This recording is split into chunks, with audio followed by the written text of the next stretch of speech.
नमस्कार विद्यार्थियों, मैं प्रेम चावला मेवाड़ की पावन धरा भिलवाड़ा से आप सभी का हार्दिक स्वागत और अभिनंदन करता हूं। आज से हम राजस्थान जीके में कला संस्कृति की पूरा सिलेबस की एक सीरीज शुरू करने जा रहे हैं। आज से ही हमारा पहला टॉपिक शुरू होगा, जो निरंतर आगे बढ़ते बढ़ते एक दिन राजस्थान कला संस्कृति का संपूर्ण कोर्स निःशुल्क आपको इसी ऑनलाइन प्लेटफॉर्म पर, इसी यूट्यूब चैनल पर पूरा करवाएगा। राजस्थान हिस्ट्री, राजस्थान भूगोल, महिला बाल अपराध। जी हाँ साथियों, राजस्थान पुलिस में एक मेन पार्ट होता है 10 नंबर का राजस्थान पुलिस में, जिसका नाम है महिला व बाल अपराध। वो भी आपको इसी ऑनलाइन प्लेटफॉर्म के मेरे द्वारा करवाया जाएगा। उसके बाद में कंप्यूटर, जो कंप्यूटर राजस्थान में 30 नंबर की आती है, वो भी आपको इसी ऑनलाइन प्लेटफॉर्म पर करवाई जाएगी। तो धीरे धीरे आपके राजस्थान हिस्ट्री, राजस्थान कल्चर, राजस्थान भूगोल, महिला व बाल अपराध और कंप्यूटर, ये 5 सब्जेक्ट तो आपको प्रॉपर मिलेंगे। फिर धीरे धीरे आपको और भी सब्जेक्ट की क्लासें आपको इस ऑनलाइन प्लेटफॉर्म पर शुरू की जाएगी। तो आज से हम राजस्थान कला संस्कृति में जो सबसे पहला टॉपिक है, पर्व व त्योहार। राजस्थान के पर्व व त्योहार। जी हाँ साथियों, राजस्थान के पर्व त्योहार में जो राजस्थान के अधिकांश एग्जाम होते हैं, उन एग्जामों में अधिकांश क्वेश्चन राजस्थान कला संस्कृति के, राजस्थान हिस्ट्री के, राजस्थान भूगोल से पूछते हैं। तो इनमें राजस्थान कला संस्कृति में सबसे एक मेन टॉपिक है, उसका नाम है पर्व व त्योहार। जो भी त्योहार आते हैं साथियों, अपने को पता है, अपने दिवाली आती है, होली आती है, राखी आती है, जो भी त्योहार आते हैं, अब हिंदू धर्म में जो भी त्योहार आते हैं वो, जैसे आज दिनांक है 9 दिसंबर 2024, जो भी किसी न किसी कैलेंडर पर आ रहा होगा। उसी प्रकार अपना जो त्योहार होता है, राखी, होली, जो भी त्योहार है, वो कोई ना कोई कैलेंडर होगा। तो कैलेंडर होगा तभी तो हमारे पास में वो त्योहार आएगा, हमें पता चलेगा भाई उस दिन ये त्योहार है। तो कोई ना कोई कैलेंडर तो होगा। तो जब से सबसे पहला कैलेंडर आता है, वो आता है, उस कैलेंडर का नाम है विक्रम संवत। जी हाँ साथियों, जो सबसे पहला कैलेंडर आता है, उस कैलेंडर का नाम है विक्रम संवत। अब इस विक्रम संवत की शुरुआत होती है 57 ईसा पूर्व में। 57 ईसा पूर्व में इस कैलेंडर की शुरुआत होती है, और इसकी शुरुआत होती है उज्जैन में। जो उज्जैन के महाराजा थे, उनका नाम था विक्रमादित्य के द्वारा एक संवत चलाया गया था, एक कैलेंडर शुरू किया गया था। उस कैलेंडर का नाम है विक्रम संवत। 57 ईसा पूर्व में इसकी शुरुआत की गई थी। अगर आप पूछे कि वर्तमान में कौन सा विक्रम संवत चल रहा है, तो अपने को कुछ नहीं करना। जैसे वर्ष चल रहा है 2024, इसमें 57 वर्ष ऐड करना है। जैसे ही आप ऐड करोगे तो विक्रम संवत आ जाएगा। तो इसकी शुरुआत करने वाले व्यक्ति थे उज्जैन के महाराजा विक्रमादित्य, और इसकी शुरुआत होती है 57 ईसा पूर्व में होती है। ये थोड़ा सा ध्यान रखना। और इस विक्रम संवत में प्रत्येक 3 वर्ष में एक वर्ष जुड़ता है। उसे अधिमास कहा जाता है। विक्रम संवत कैलेंडर में प्रत्येक 3 वर्ष में एक माह जुड़ता है, उसे कहते हैं अधिमास। जैसे अपने को पता होगा, कभी कभार हमें पता होता है तो मम्मी कहती है कि इस बार 2 श्रावण है, 2 आश्वज है, 2 कार्तिक है। तो उसी प्रकार जो 2 आते हैं, 2 में जो एक बार जुड़ता है ना, उसे कहते हैं अधिमास। प्रत्येक 3 वर्ष में। कौन सा कैलेंडर में? विक्रम संवत में। ये थोड़ा सा ध्यान रखना। तो विक्रम संवत की शुरुआत होती है 57 ईसा पूर्व में। शुरुआत करने वाले व्यक्ति थे उज्जैन के महाराजा विक्रमादित्य। और वर्तमान में अगर विक्रम संवत निकालता है, तो जो सन चल रहा होगा, जो चल रहा है, उसमें 57 वर्ष ऐड करोगे तो आपका विक्रम संवत आ जाएगा। और इस विक्रम संवत में प्रत्येक 3 वर्ष में एक माह जुड़ता है, जिसे हम कहते हैं अधिमास। इतना सा ध्यान रखना साथियों, जो भी कैलेंडर आएगा, अपने जो भी कैलेंडर आएंगे, वो सारे के सारे चंद्रमा पर आधारित होंगे। और जो कैलेंडर चंद्रमा पर, उनमें कुल दिनों की संख्या होती है 354 या 355। जी हाँ साथियों, जो भी कैलेंडर उनमें कुल दिनों की संख्या होती है 354 या 355। तो 354 या 355 का चंद्रमा पर आधारित एक कैलेंडर है, उस कैलेंडर का नाम है विक्रम संवत। इसके बारे में कहा जाता है कि यह विश्व का सबसे पहला कैलेंडर है। क्योंकि 57 ईसा पूर्व में इसकी जानकारी मिलती है। तो 57 ईसा पूर्व में उज्जैन के महाराजा विक्रमादित्य के द्वारा एक कैलेंडर चलाया गया था। उस कैलेंडर का नाम था विक्रम संवत। इसकी शुरुआत हुई थी 57 ईसा पूर्व में। चंद्रमा पर आधारित होता है, कुल दिनों की संख्या 354 या 355, और इसमें प्रत्येक 3 वर्ष में एक माह जुड़ता है, जिसे हम कहते हैं अधिमास। ठीक है साथियों। उसके बाद में दूसरा जो कैलेंडर आता है, उस कैलेंडर का नाम है जूलियस कैलेंडर, जूलियस कैलेंडर। इस जूलियस कैलेंडर की शुरुआत होती है साथियों 46 ईसा पूर्व में, 46 ईसा पूर्व में, 46 ईसा पूर्व में इस जूलियस कैलेंडर की शुरुआत होती है।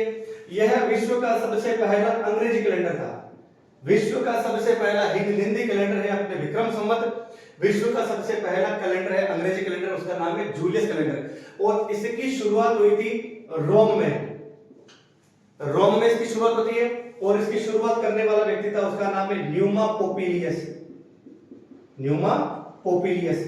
तो न्यूमा पोपिलियस के द्वारा 46 ईसा पूर्व में इस जूलियन कैलेंडर की शुरुआत की गई थी और यह विश्व का कैलेंडर है और इसे क्रम से देखा जाए तो विश्व का दूसरा कैलेंडर है। लेकिन ध्यान रखना साथियों, इसी जूलियस कैलेंडर में सन 1582 में संशोधन किया गया। 1582 में इस कैलेंडर में संशोधन करके इसका नाम रखा गया था ग्रेगोरियन कैलेंडर, ग्रेगोरियन कैलेंडर।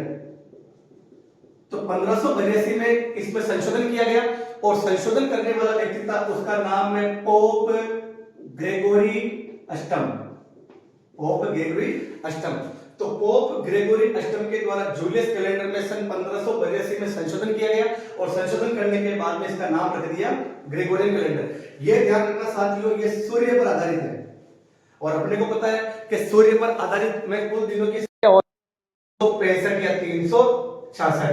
तो 365 या 366 कुल दिन होते हैं, इसमें सूर्य पर आधारित होता है। जो भी कैलेंडर सूर्य पर आधारित होंगे उनमें कुल दिनों की संख्या 365 या 366 होगी साथियों, और जो भी कैलेंडर चंद्रमा पर आधारित होंगे उनमें कुल दिनों की संख्या होगी 354 या 355। ठीक है साथियों, इन दोनों को लिख लेते हैं, उसके बाद में हम आगे बढ़ेंगे।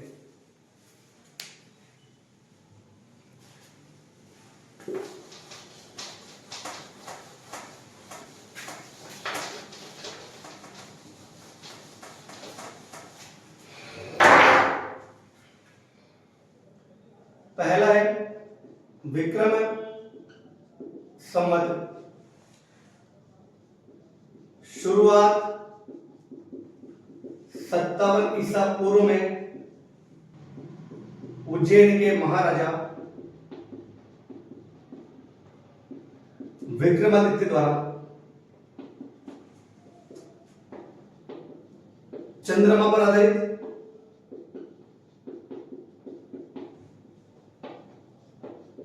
कुल दिन बराबर 354 या 355। प्रत्येक 3 वर्ष में एक माह जुड़ता है जिसे अधिमास कहते हैं, अधिमास कहते हैं। ठीक है, तो शुरुआत 57 ईसा पूर्व में होती है, उज्जैन के महाराजा विक्रमादित्य के द्वारा शुरू किया गया था, चंद्रमा पर आधारित होता है, कुल दिनों की संख्या 354 या 355 और प्रत्येक 3 वर्ष में एक माह जुड़ता है जिसे हम अधिमास कहते हैं। ठीक है साथियों, उसके बाद दूसरा जो कैलेंडर आता है उसका नाम है जूलियस कैलेंडर, जूलियस कैलेंडर। ठीक है, इसको हम आगे लिखेंगे, इसका स्क्रीनशॉट ले सकते हो आप।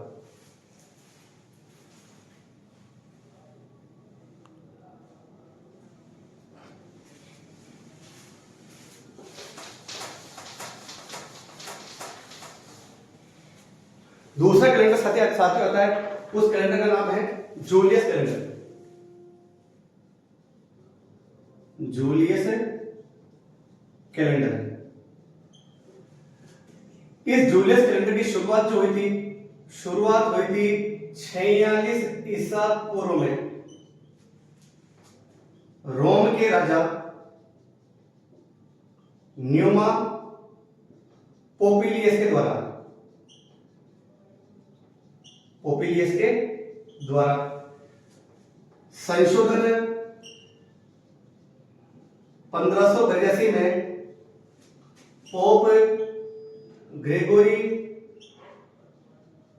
अष्टम ने करके इसका नाम ग्रेगोरियन कैलेंडर रखा, ग्रेगोरियन कैलेंडर रखा। यह सूर्य पर आधारित है, सूर्य पर आधारित है। कुल दिन बराबर 365 या 366। यह पहला अंग्रेजी कैलेंडर है। ठीक है साथियों, यह विश्व का पहला अंग्रेजी कैलेंडर है। इसके बाद में हम आगे बढ़ेंगे, इसका स्क्रीनशॉट ले सकते हो आप।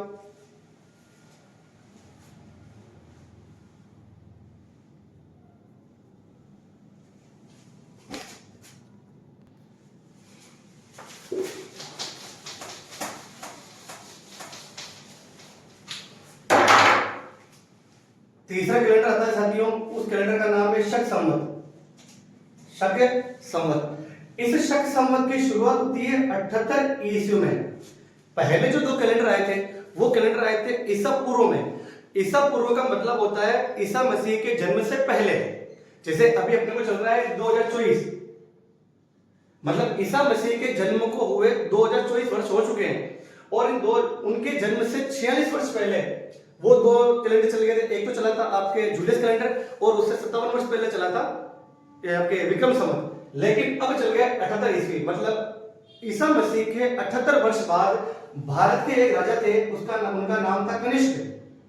तो भारत के राजा कनिष्क के द्वारा एक संवत शुरू किया गया था, उसका नाम था शक संवत। यह भारत का हिंदू पंचांग है, हिंदू पंचांग है, ध्यान रखना। और यह भारत का राष्ट्रीय कैलेंडर है। यह सबसे इंपॉर्टेंट है साथियों। भारत का राष्ट्रीय कैलेंडर कौन सा है? तो आपके शक संवत है। और भारत के राष्ट्रीय कैलेंडर के रूप में इसे मान्यता तो दी गई होगी, पर इतने सारे कैलेंडर थे इतिहास में, तो इसको ही क्यों दी गई और इसको क्यों दी गई और कब दी गई? तो इस राष्ट्रीय कैलेंडर के रूप में एक आयोग बिठाया गया था। उस आयोग का नाम था मेघनाथ साहा आयोग। मेघनाथ साहा आयोग। तो मेघनाथ साहा आयोग की सिफारिश पर 22 मार्च 1957 को मेघनाथ साहा आयोग सरकार ने शक संवत को भारत का राष्ट्रीय कैलेंडर घोषित किया था। तो ये आपके हिंदू पंचांग है और भारत का राष्ट्रीय कैलेंडर है। तो अपने को ध्यान रखना है कि भारत का राष्ट्रीय कैलेंडर शक संवत है, ना कि विक्रम संवत है। बहुत से एग्जाम में आता है तो हम क्या करते हैं, विक्रम संवत करके आते हैं। अपने को विक्रम संवत नहीं करना साथियों, अपने को करना है शक संवत। और शक संवत की शुरुआत होती है 78 ईस्वी में। अब अपने को निकालना होता है कि शक संवत कैसे निकालते हैं, तो इसी में से 2024 में से 78 वर्ष माइनस कर दो।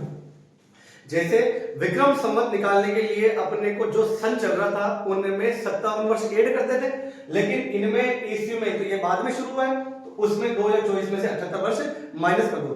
तो मेघनाथ साहा आयोग की सिफारिश पर 22 मार्च भारत का राष्ट्रीय कैलेंडर घोषित किया गया।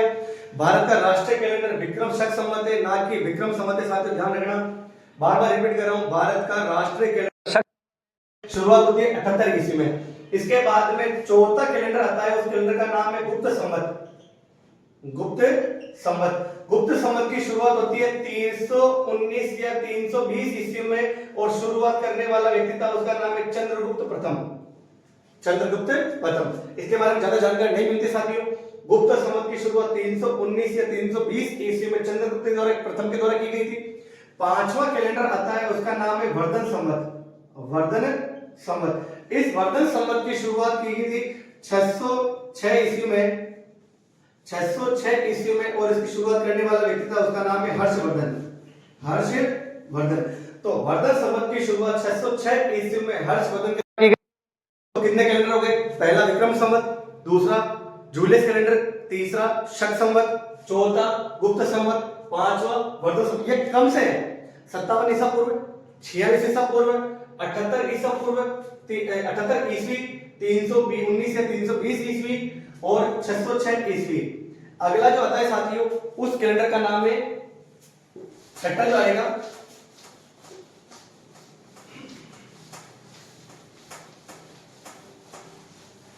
छठा जो कैलेंडर आएगा उस कैलेंडर का नाम है साथियों हिजरी संवत।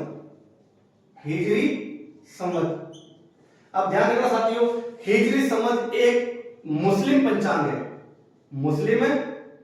है, और इसकी शुरुआत होती है 622 ईस्वी में, और इसकी 622 ईस्वी में शुरुआत करने वाले व्यक्ति थे, उनका नाम है पैगंबर मोहम्मद साहब। जिस प्रकार हिंदू धर्म में भगवान राम पूजनीय है, उसी प्रकार मुस्लिम धर्म में पैगंबर मोहम्मद साहब पूजनीय है। तो पैगंबर मोहम्मद साहब के द्वारा 622 ईस्वी में मक्का से मदीना की पैदल यात्रा की गई थी। मक्का से मदीना की पैदल यात्रा की गई थी। इसी यात्रा को हिज्र कहा गया था।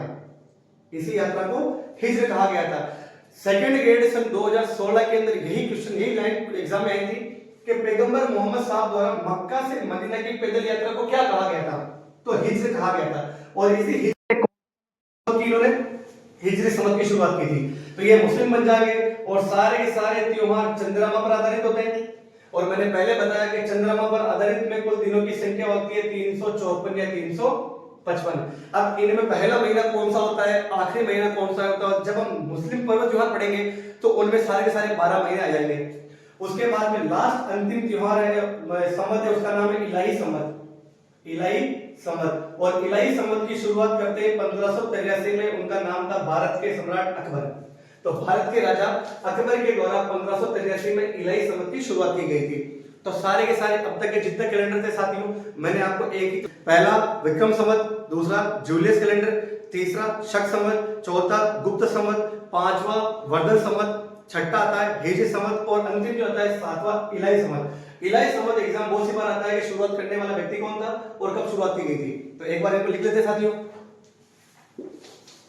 फिर क्लास निर्धारित आगे बढ़ाएंगे।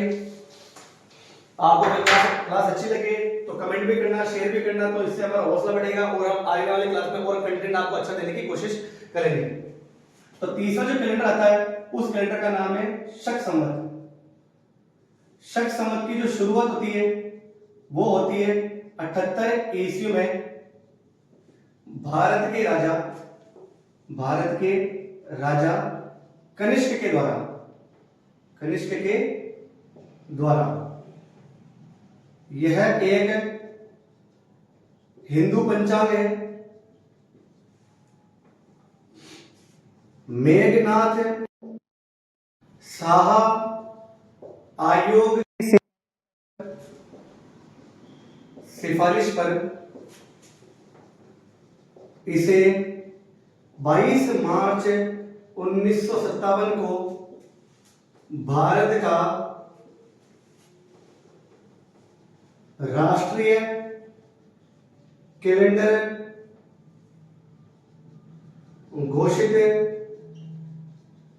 किया गया। ध्यान रखना साथियों, ये भारत का राष्ट्रीय कैलेंडर है। चौथा कैलेंडर आता है, उस कैलेंडर का नाम है गुप्त संवत। गुप्त संवत की शुरुआत हुई थी 319 या 320 ईस्वी में और शुरुआत करने वाले व्यक्ति थे, उनका नाम था चंद्रगुप्त प्रथम। पांचवा आता है, उनका नाम है वर्धन संवत की शुरुआत होती है 606 ईस्वी में। 606 ईस्वी में इसकी शुरुआत होती है और शुरुआत करने वाले व्यक्ति थे, उनका नाम था हर्षवर्धन। और छठा जो आता है उसका नाम है हिजरी संवत की शुरुआत होती है 622 ईस्वी में पैगंबर मोहम्मद साहब द्वारा। यह मुस्लिम पंचांग है। पैगंबर मोहम्मद साहब द्वारा मक्का से मदीना की पैदल यात्रा की गई। इस यात्रा को हिज्र कहा गया। चंद्रमा पर आधारित होता है। आप बताए साथियों, जितने भी मुस्लिम त्योहार आते हैं वो सारे के सारे चंद्रमा पर आधारित, चांद पर आधारित होते हैं। और इनमें कुल दिन जो होते हैं, मैंने पहले बताया, कुल चंद्रमा पर आधारित संवत में कुल दिनों की संख्या होती है 354 या 355। और लास्ट अंतिम आता है आपका सातवां, उसका नाम है इलाही संवत। और इलाही संवत की शुरुआत करते हैं अकबर, और अकबर ने इसकी शुरुआत की थी 1583 ईस्वी में। ठीक है साथियों, तो अब तक मैंने आपको जितने भी कैलेंडर थे अपने, विक्रम संवत, जूलियस कैलेंडर, शक संवत, गुप्त संवत, वर्धन संवत और हिजरी संवत और लास्ट आपका इलाही संवत। अपने जो भी त्योहार है वो सारे के सारे कैलेंडर पर आधारित होते हैं। अब तक के जितने भी एग्जाम में कैलेंडर में आने वाले क्वेश्चन होते हैं मैंने सारे आपको बता दिए। एक बार आपको लिख भी लेना, स्क्रीनशॉट लेना चाहो तो स्क्रीनशॉट ले लेना। फिर उसके बाद में हम हिंदू पर्व त्योहार में चैत्र, वैशाख, ज्येष्ठ, आषाढ़, श्रावण, भाद्रपद, आश्विन, कार्तिक, मार्गशीर्ष, पौष, माघ और फाल्गुन 12 ही महीनों के त्योहार पढ़ेंगे। उसके बाद में मुस्लिम पर्व त्योहार पढ़ेंगे, उसके बाद में सिंधी पढ़ेंगे, सिख पढ़ेंगे, ईसाई पढ़ेंगे और जैन पढ़ेंगे। ये 6 धर्मों के हम त्योहार इन क्लासों में कवर करने वाले साथियों। तो आज के लिए इतना ही। अगर आपको अच्छा लगे तो क्लास को कमेंट करना, सब्सक्राइब करना और शेयर करना, ठीक है। आपके कमेंट से हमको हौसला मिलेगा और आने वाले क्लासों में हम अच्छा कंटेंट आपको दे पाएंगे। धन्यवाद।